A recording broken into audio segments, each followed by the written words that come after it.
On the humid morning of Queen Baco's wedding, the skies over the bustling Lagos mainland carried no sign of blessing. In a modest flat above a noisy market, Quain paced slowly in the corridor, phone pressed tight to his ear.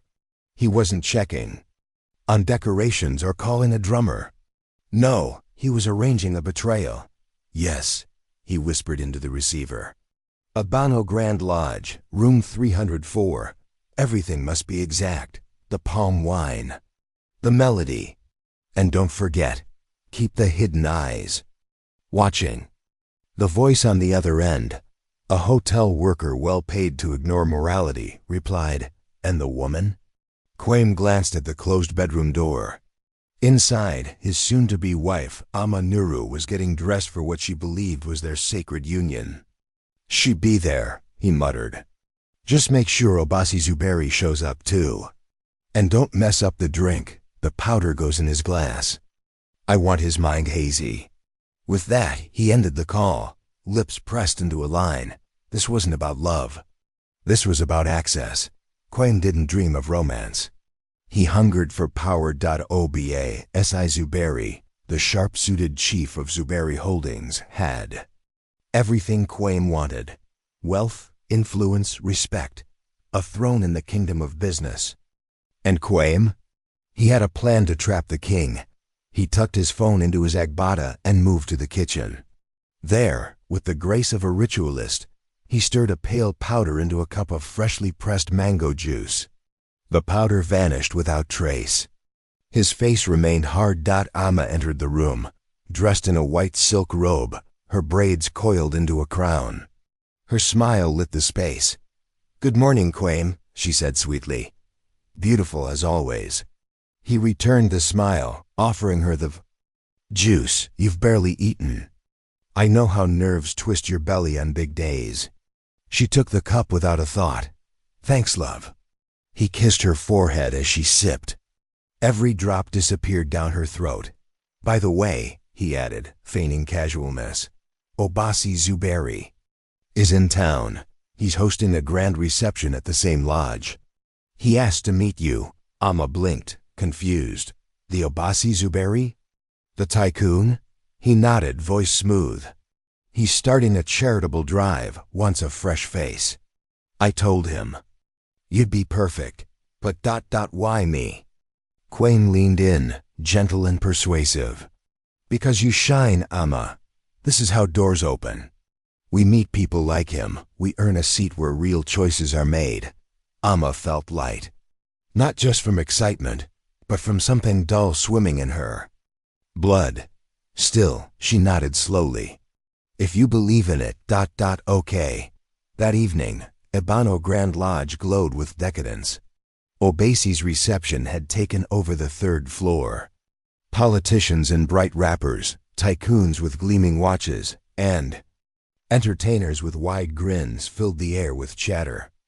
Golden lights reflected off glass walls as servers moved like shadows, handing out chilled palm wine. Meanwhile, above it all, final touches were being made for the rooftop ceremony of Quain and Ama, but Quain had no intention of meeting her there. Ama, arriving in the lobby by private hire, felt her legs weaken as she stepped out. The staff, following Quain's earlier bribe, gently guided her toward the elevator and up to room 304. When Obasi answered the door, surprise crossed his face. "Ama Nuru?" he asked, recognizing her from earlier social events. She gave a weak nod, bracing herself against the wall.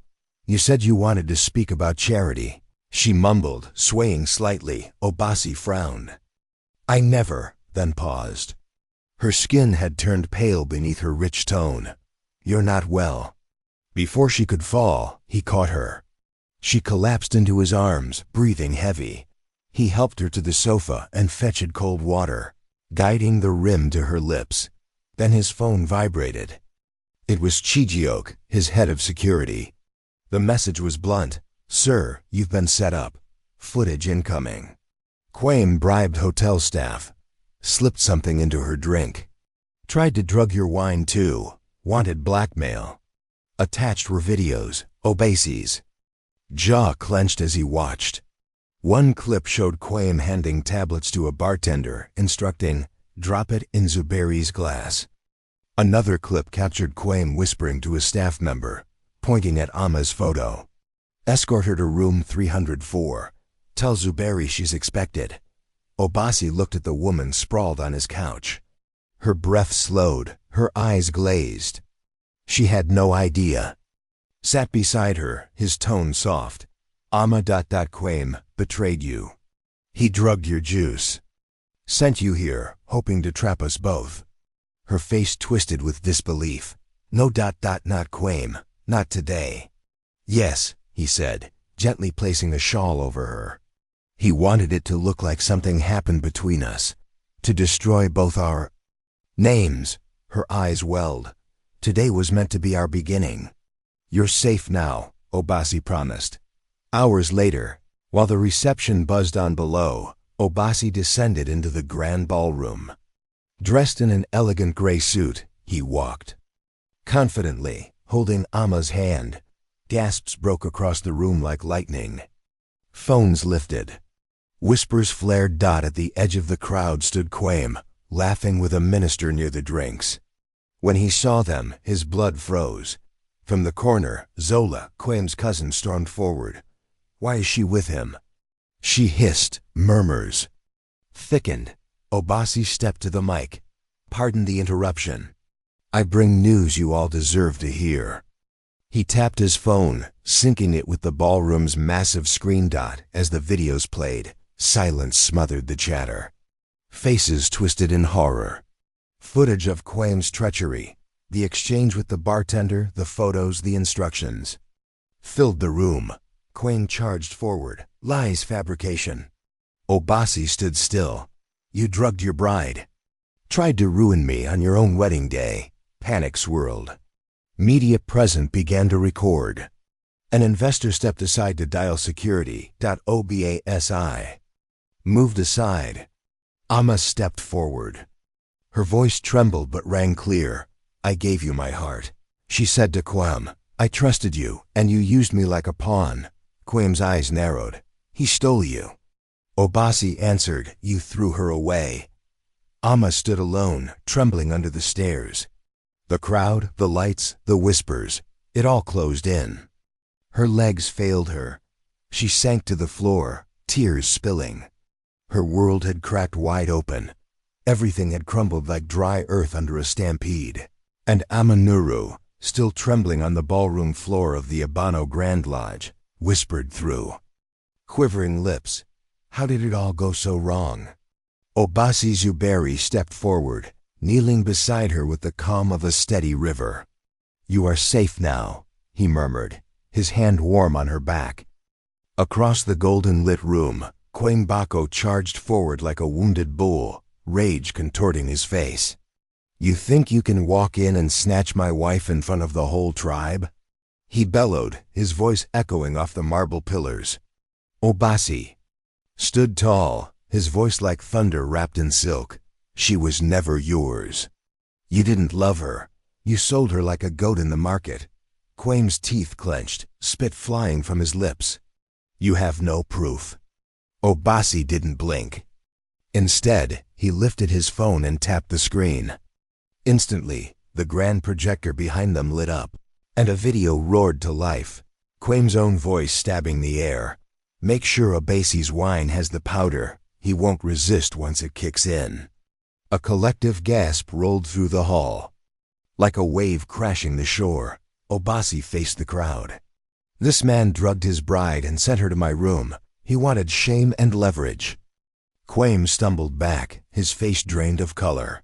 "That's not what it looks like," he stammered. "That's no proof."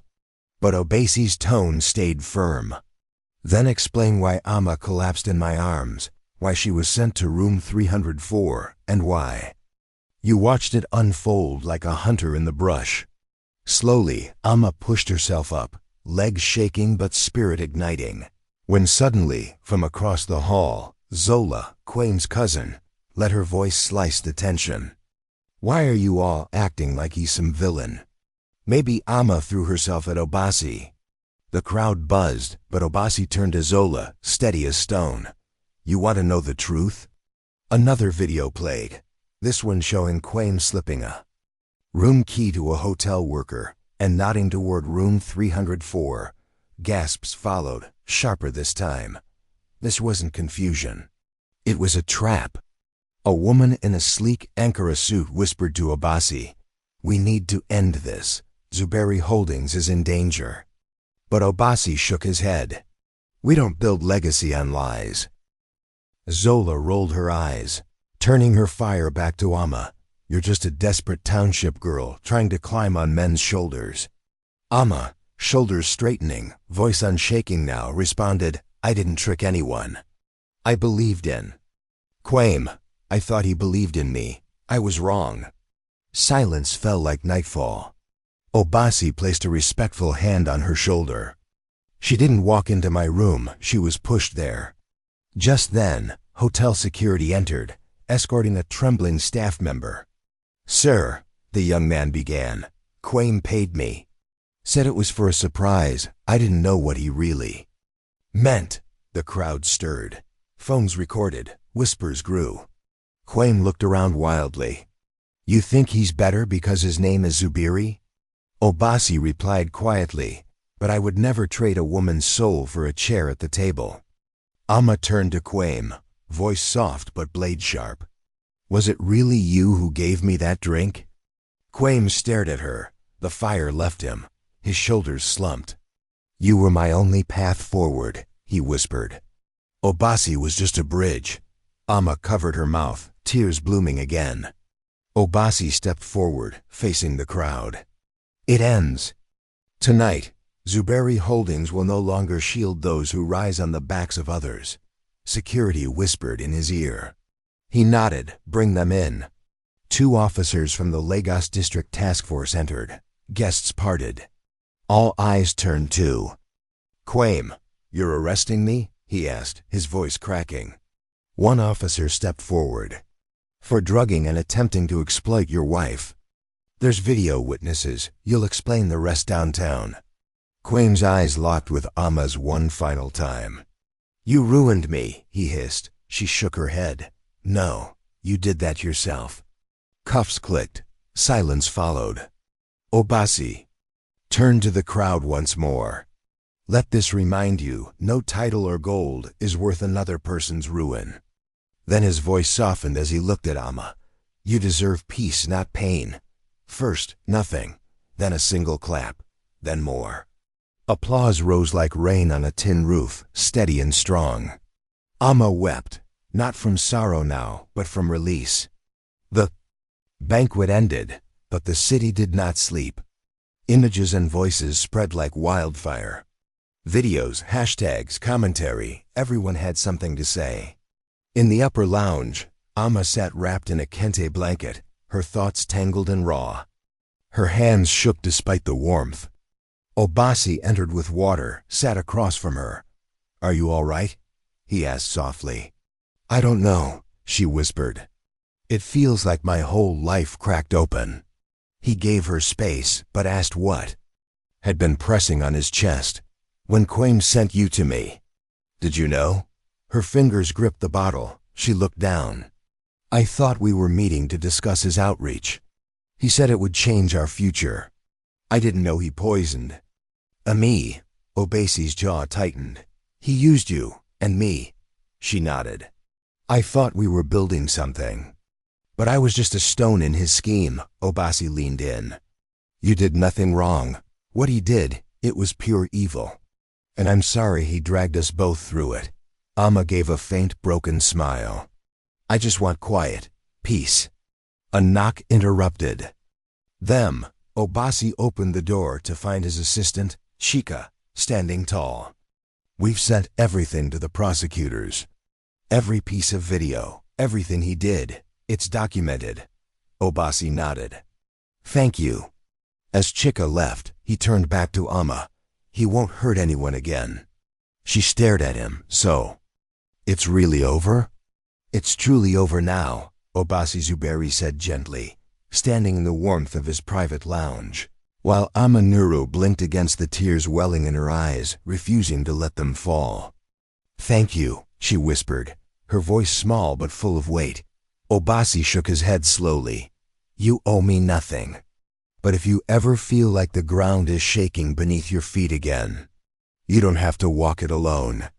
Ama gave a soft nod and moved toward the door, her steps light but full of grief. Just as her hand touched the brass handle, Obasi's voice rose once more, tender and firm. "I meant it. I will always stand behind you." She paused, looked back with silent gratitude. "Thank you for believing in me," she said, and then she was gone. Miles away, in a dim-lit tavern along the quieter stretch of Lekki Road, Zola stirred her baobab-infused drink, bitterness twisting her lips. Her phone buzzed endlessly, glowing with messages and calls, but she ignored them all. A man in a tailored ash-colored suit, the type who hid in shadows and whispered in boardrooms, slid into the seat beside her. "You really let that whole fire burn down, didn't you?" he said. Zola scoffed. "Don't start. It wasn't my fault." The man chuckled dryly. "Really? Because your cousin's name is soaked in disgrace, and you're splashed all over the footage." She emptied her glass in one swift pull. "It was that girl, Ama. She doesn't belong in Obasi's world." The man leaned closer. "You still don't see it. Ama didn't bring the downfall. She just pulled back the curtain on the rot already there." Zola slammed her glass down, stormed out, and the man muttered under his breath, "Judgment doesn't wait." It already came. Elsewhere, in the quiet ancestral home of the Zuberi clan, Obasi stood face to face with his grandfather, Chief Baraka Zuberi, inside the heavy-walled study where many legacies had been shaped. Baraka's scowl deepened. "You brought shame upon this family." Obasi, composed, replied, "I exposed the truth." Baraka pounded the desk. "You brought scandal into our name. That Ama girl. She comes from trouble. Her father's lost his mind. She isn't our kind." Obasi stepped closer. "That doesn't matter. What was done to her was wicked, and I won't ignore it." Baraka's face turned crimson. "You are meant to lead with dignity. Then take the empire," Obasi said, steady as ever. "If leadership means burying the innocent, I don't want your throne." Baraka pointed toward the door. "Leave. Don't come back until you remember who you are." Obasi turned and walked away without a bow or backward glance. Far uptown in a small flat on the edge of Suriler, Ama stepped through her doorway and saw her father, Baba Nuru, seated on the sofa, his gaze distant yet oddly focused. "Hello, sunshine," he said softly. She dropped her bag and fell into his arms. "Hi, Papa. Are you okay?" He patted her back with a fragile smile. "If you are, then I am too." She said nothing more, only sat beside him, holding his weathered hand. For the first time in years, she felt a sliver of safety. The next morning, as daylight washed over the rooftops, Ama stood by her small kitchen window, watching the sun bathe the neighborhood in gold. Sleep had escaped her. Peace still felt like a stranger. The truth was out, yes, but peace was slower than justice. Her phone buzzed. A message from Obasi. "Are you okay? I found something you should see. Can we talk?"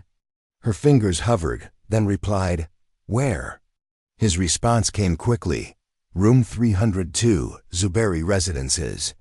Meanwhile, in a high-rise, far from warmth and truth, Quembako paced his luxurious but suffocating apartment like a wounded lion. Released on bail, he was no longer feared, only pitied. His phone was silent, respect vanished. Then the door clicked open, and Zola walked in exhausted. "What are you doing here?" He barked. She dropped her purse. "I came to understand what you were thinking. You really drugged Ama, sent her to Obasi like bait?" "It wasn't meant to collapse," he growled. "I did everything for the presidency. She was just collateral." Zola's arms folded, her glare sharp. "You used her. You used me. You used everyone. He stepped toward her, rage in his eyes. Don't act clean. You helped me set up the lodge. Her voice broke. I didn't know you'd drug her. That was never part of our deal. Quaim laughed darkly. You knew enough. You just didn't care. She trusted you, Zola said, voice cracking. She was your bride. She still is, Quaim hissed. We're not finished. Zola backed away, disgusted. You're sick. She's still mine, he repeated, like a curse. And once I destroy Obasi, she'll come crawling back. Zola grabbed her things and stormed out. You're going to prison. He smirked after her. We'll see. I'm not falling alone. Back across town, Amma stood outside room 302, her hand trembling before she knocked. Obasi opened the door gently. Come in. Inside, the room was calm. A laptop glowed softly, and beside it, a sealed envelope. He gestured toward the seat. There's more you need to know. She sat, uncertain. He opened the envelope, sliding a stack of printed documents toward her. My team found more emails, bank records, bookings under your name. He forged your ID, sent clothes. Set up another room. Amma's stomach twisted. Why? To destroy you, to silence you, to discredit everything you might say. Amma stared at the floor. He said he loved me. That wasn't love, Obasi replied, voice heavy. That was control. She looked up. So what do you want from me now? He stepped closer. Nothing. I only want to protect you, she gasped softly. Then Obasi added, I must be honest. My grandfather ...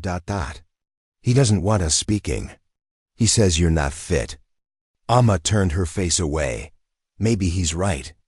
Obasi's voice grew firmer. He's wrong. You didn't choose this chaos. You endured it. You're not broken. You're a survivor. She hesitated. My father. His illness. My past. What kind of future can I even offer? Obasi smiled faintly. You already gave me something. No one else ever has. You gave me peace, Amma Nuru whispered, her eyes shimmering like rain-kissed glass. Obasi Zuberi looked at her quietly, his voice steady. You could be with anyone. But I want you. Silence filled the room, thick as dusk in the savannah. Amma rose to her feet. But I need space. I'm not ready yet. Obasi nodded, no resistance in his posture. I understand. She moved toward the door. Thank you for everything. And just like that, she was gone. That night, Obasi sat alone in the dark of his penthouse, lights off, thoughts spinning like a harmattan storm. He had spoken his truth, shielded her, walked away from power, yet she still walked away. Then the door slammed open. Chief Baraka.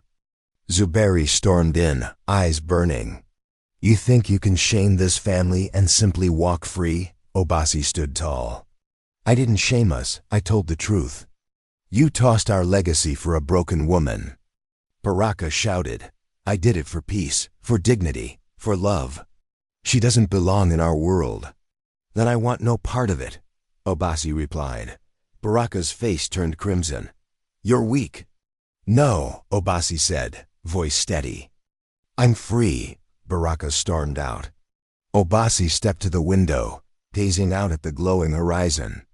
Somewhere beneath those stars, Amma was healing, and nothing would be allowed to shatter her peace again. 2 days later, she sat in a quiet cafe in Yaba, sipping zobo as rain tapped gently on the glass. Her father hummed beside her, far from the chaos in his mind, but peaceful in this moment. Then her phone rang, an unknown number. She hesitated, then answered. Amma, came Quaimbaco's voice, cold and controlled. We need to talk. Her heart skipped. Why? It's about Obasi. Something you need to know. She nearly hung up, but something in his voice pulled her in. Where? Linden Motel, room 214. Tonight. She ended the call. Her hands trembling. Her father looked at her, smiling gently. You okay, sunshine? she lied. Yeah, Papa, I'm okay. That evening, Amma stood outside room 214. Her pulse raced. She knocked. The door creaked open. Quain stood inside, looking gaunt, unshaven, undone. Come in. Say what you need to say, she said, refusing to sit. You think I'm the only villain here? He asked. You think Obasi is pure? Amma narrowed her eyes. Obasi never lied, never harmed me. Quain stepped closer. You don't know what he's hiding. He used this scandal to look noble, but he's from the same broken world I was clawing through. He's not clean. None of us are. You drugged me, she said, voice shaking, and sent me to him. Don't twist this. I was desperate. He yelled, Do you know what it's like to be invisible? Obasi had everything handed to him. I did what I had to do. You used me, she whispered. And you're still trying to. I loved you, Quain said. I wanted a future. He took it from me. Amma's voice cracked. He didn't take anything. You gave me away. Suddenly, the door burst open. Obasi, drenched from rain, eyes blazing. Let her go. Quain laughed bitterly. Here comes the hero. Touch her again, and you'll never see daylight. She's still mine, Quain snapped. We're not over. Obasi pulled out a sealed document and handed it to Amma. You're free. She looked down, her name, written on legal papers cutting all ties to Quain's manipulations. Her hands trembled. You did this? It's done. Quain screamed. You can't do this. She's mine. She was never yours, Obasi replied. You hurt her, but it ends now. Quain lunged. Obasi met him mid-step with a sharp punch. Quain fell to the ground, groaning. Amma stared, voice soft. You said you loved me. I did, Quain muttered, bleeding, in my own way. Amma shook her head. Then your love is poison. She walked out, Obasi behind her. The rain poured, but the city glistened. Obasi opened the car door. She stepped in. Thank you, she said softly. He looked at her. You never have to thank me for protecting you. Amma turned, emotion swelling. Why do you care this much? Obasi smiled gently. Because you made me want to be better. She leaned back, closing her eyes. I just want a simple life. No games, no secrets. Then let's build one, he said. As they drove. Through the night, peace settled between them, not loud, but whole. For the first time in years, Amma felt the nightmare fading. Inside the car, Obasi glanced at her often, checking if she was okay. She said nothing, watching raindrops trace down the window. They reached her apartment in Surulur. I'll walk you in, he offered. She nodded. Inside, Baba Nuru lay, asleep under a thick cloth, soft TV sounds whispering through the room. Obasi hung her coat. Amma turned suddenly. Can I ask something? Of course. Why didn't you hate me? The night you found me in your hotel, after all Quain did? Obasi leaned forward. Because I saw your eyes. You were scared, confused, alone. I couldn't walk away. Amma blinked away tears. I didn't even remember your face clearly. Just the feeling of being safe, Obasi smiled. That night I knew I needed to expose the monster Quain was. You didn't deserve what he did. I'm no saint. But that night, I wanted to be better. Silence returned, gentle and full. Then Amma stood. There's something I have to do. For me, what is it? Obasi asked, his voice warm with patience. Amma Nuru turned to Obasi Zuberi, her voice soft but full of fire long buried. I need to go back. Finish school, complete my degree, dance again. I gave all that up when Quain took control of my life. Obasi stood slowly, his words gentle. Then I'll help you do it. But Amma shook her head quickly. I don't want you to fix me. I just need to know you'll be there. Obasi nodded with quiet strength. I'm not here to fix you, Amma. I'm just here to walk beside you while you fix yourself. Her shoulders relaxed, her eyes warmed. That's all I need. The next morning, the firestorm arrived at Zuberi Holdings. Chief Baraka Zuberi slammed the morning paper onto the long mahogany boardroom table. The headline screamed, "Zuberi heir saves woman from scandal." Photos from the banquet, the confrontation, Amma's teary face, all of it exposed. Board members fidgeted in their seats. Investors were panicking. "This is a disgrace," Baraka barked. "Obasi has turned this company into a market tale." One elder on the board hesitated, but he saved a woman. "Exposed corruption," Baraka pointed angrily. "This isn't about saving women. This is about maintaining control." Just then, Obasi walked in, navy buba crisp, eyes calm. He picked up the paper. "I've read it," he said, "and I'm proud of what it says." Baraka stood. "You've shamed the Zuberi name." "No," Obasi said. "For the first time, I've stood for something that matters." "That girl," Baraka growled. "She's not one of us. Her father's broken. She's damaged." Obasi's voice lowered, deadly calm. "Say one more word about her, and I will walk out forever." "You'd throw away your legacy for her," Baraka hissed. "I'd give up everything for peace." Obasi replied. Silence. Finally, an old board elder spoke. "The world sees him as brave. The people believe in him. That's good for business." Another added, "Over 200 letters of support this morning. People are tired of fake masks." Obasi is real. Baraka slumped back in his seat. Obasi turned to leave. "If I'm to lead this company, it will be my way, starting now." That evening, Obasi met Amma outside her old community arts center in Mashin. The building was faded, but full of memories. She held a flyer. "I enrolled again." "Evening dance sessions." Obasi smiled. "How does it feel?" "Scary," she said. "But right." They walked slowly along the street. "Can I ask you something?" she said. "Go ahead." "If we met 3 years ago, no pain, no chaos, would we still be here?" Obasi thought a moment. "Maybe not. But I believe we met exactly when we were meant to, even through the fire." She nodded. "Maybe you're right."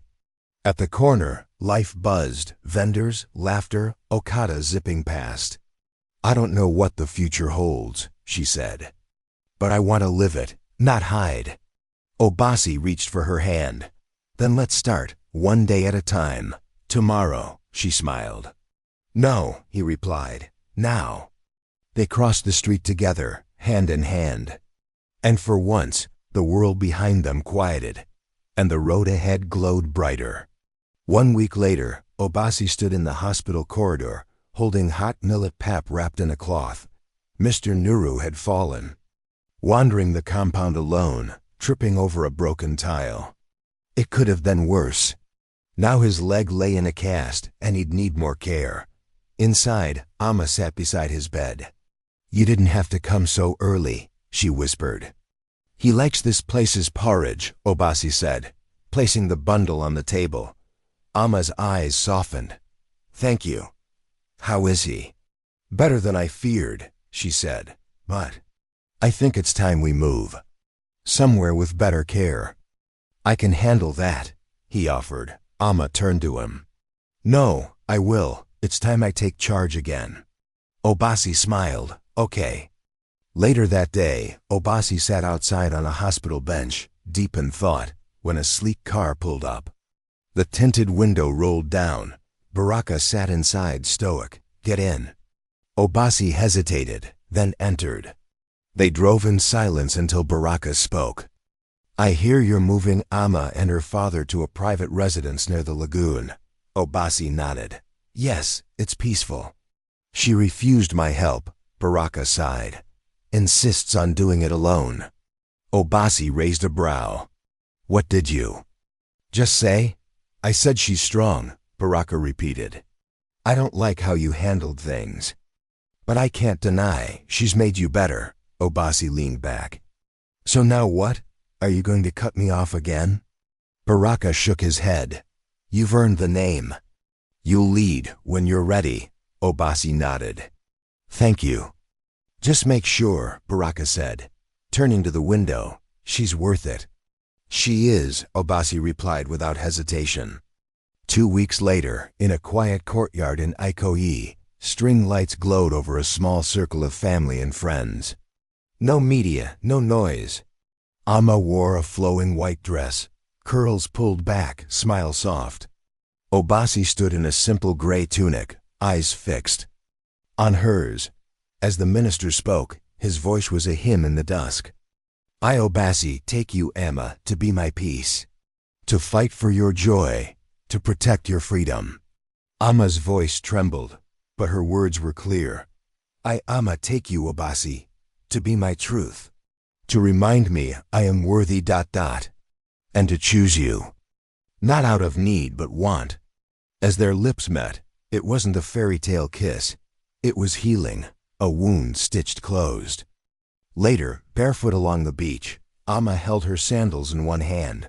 Obasi walked behind her. You're quiet, he said. I'm just ... happy, she whispered. You've come far, he said. So have you. The ocean sighed beside them. I still have scars, she said. So do I, he answered, but they don't define us. No, Amma smiled. They show we survived. She looked at him, eyes glowing. Will we be okay? Obasi didn't flinch. I know we will. They leaned into each other, forehead to forehead, heart to heart. And in that quiet space, with only the water's rhythm and the city's glow in the distance, they didn't begin again. They simply began.